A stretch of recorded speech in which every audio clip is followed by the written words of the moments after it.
ગુજરાતના મહાનગર ગણાતા અમદાવાદને સત્તાધીશો સ્માર્ટ સિટી બનાવવાની મોટી વાતો કરે છે, પણ જમીની હકીકત લોકોને રડાવી રહી છે। અમદાવાદમાં સામાન્ય વરસાદ પડે તો પણ સામાન્ય લોકોને જીવવું મુશ્કેલ બની જતું હોય છે। આ વખતે પણ વરસાદે મહાનગરપાલિકાની પ્રી મોન્સૂન કામગીરીની પોલ ખોલી નાખી છે। અમારી ટીમ પોશ વિસ્તાર ગણાતા સેટેલાઇટમાં આવેલી મહાબળેશ્વર સોસાયટીમાં પહોંચી તો ખ્યાલ આવ્યો કે ગટરનું પાણી પાછું ફરી ઘર આંગણે ફેલાય છે। અમદાવાદના પૂર્વ મેયર મીનાક્ષીબેનના વોર્ડમાં આવતી આ સોસાયટીના રહીશોએ તંત્રને વારંવાર વિનંતી કરવા છતાં સમસ્યાનો ઉકેલ આવ્યો નથી, ત્યારે તેઓ રડવા મજબૂર બન્યા છે। અનેક સમસ્યાઓ છે, લોકો પરેશાન છે, લોકોની વાત કોઈ સાંભળતું નથી। લોકોને કદાચ એવું હવે લાગવા પણ માંડ્યું છે કે ગટરનું પાણી તો સારું છે કે પાછું બેક થઈને આવે છે, જે નેતાઓ વોટ લેવા આવે છે પાછા પણ આવતા નથી। આ બધી જ વાતો એમના મનમાં પડી છે। આપણે સવાલ જવાબ કરીએ અને તેમની સમસ્યા સમજવાનો પ્રયત્ન કરીએ।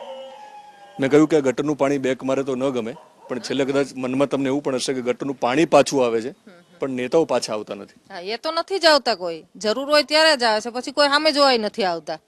બાકી અત્યારે જો કેટલા ફોન કર્યા પણ કોઈ આવતું નથી। બસ ચોમાસું આવે એટલે અમને એવું જ લાગે છે કે મહાબળેશ્વરની હવે દશા બગડશે, કારણ કે દર ચોમાસામાં હું તો અહીંયા 9 વર્ષથી રહેવા આવી છું। 9 વર્ષમાં ક્યારેય મેં એવું જોયું નથી કે આ સોસાયટી ચોખ્ખી હોય।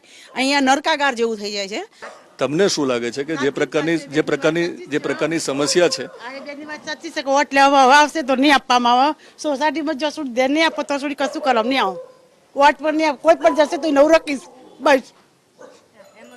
તમારી આંખમાં આંસુ કેમ આવે છે? છોકરાઓ બધા પડે છે, છોકરાઓ ગુંઠે નાખો, અમારે રૂપિયા ઘર ચલાવવાનું હોય ભાઈ, દવામાં રૂપિયા નાખવાના મારા કોઈ વાત છે? 5 રૂપિયા કમાઈએ 10 રૂપિયા નાખવાના તો અમારે કરવાનું શું? સોસાયટી કોઈ પણ ધ્યાન આપે છે કશી વાતમાં નહીં, કશી ઇન્ટરેસ્ટ નથી આમાં સોસાયટીમાં। જ્યારે હતા આવીએ બસ, બીજી વાત જ નહીં। કેટલા ફોન કર્યા બેન છે હવારના મંડીમાં, અમે 10 થી 12 ફોન મોકલે, કેટલી તો રિક્ષા દોડાઈ અમે ગટરો માટે, તોય કોઈ ઇન્ટરેસ્ટ નહીં રહેતો અમારી સોસાયટીમાં। તેનું કારણ શું? એમાં શું કરે છે?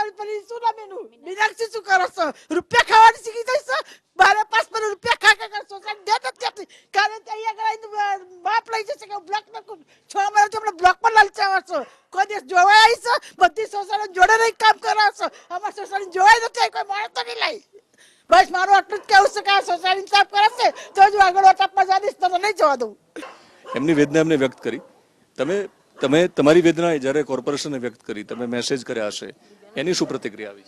હું તો આજ સવારથી જ મીનાક્ષીબેનને હેમાબેનને બધાને હું ફોન કરી રહી છું। મને હેમાબેને એટલો જવાબ આપ્યો કે હું 2 વાગે જયશ્રીબેન મારું મશીન તમારે ત્યાં મોકલું છું, આજે હું આ પ્રશ્ન હલ કરીશ। મેં 2:35 ફરથી ફોન કર્યો, મારા મોબાઈલમાં SMS આવેલો તો પણ હેમાબેન અત્યારે હાલની તારીખમાં પણ ફોન ઉપાડવા તૈયાર નથી। કોર્પોરેશનમાં તમે જે કમ્પ્લેન કરી બતાવશો અમને? તમારા કેમેરા પર્સન જીતેન્દ્રભાઈને કહીશ કે આપણને એ પણ બતાવે। ખાસ કરીને પ્રી મોન્સૂન કામગીરીની વાતો કરવામાં આવે છે, જ્યારે પોલ ખુલે ત્યારે કોર્પોરેશન એવું પણ કહે છે કે અમે કંટ્રોલ રૂમ શરૂ કર્યો છે, તમે કેટલીક રજૂઆતો અમને કરો, કેટલીક ફરિયાદો કરો, અમે નિરાકરણ કરીશું।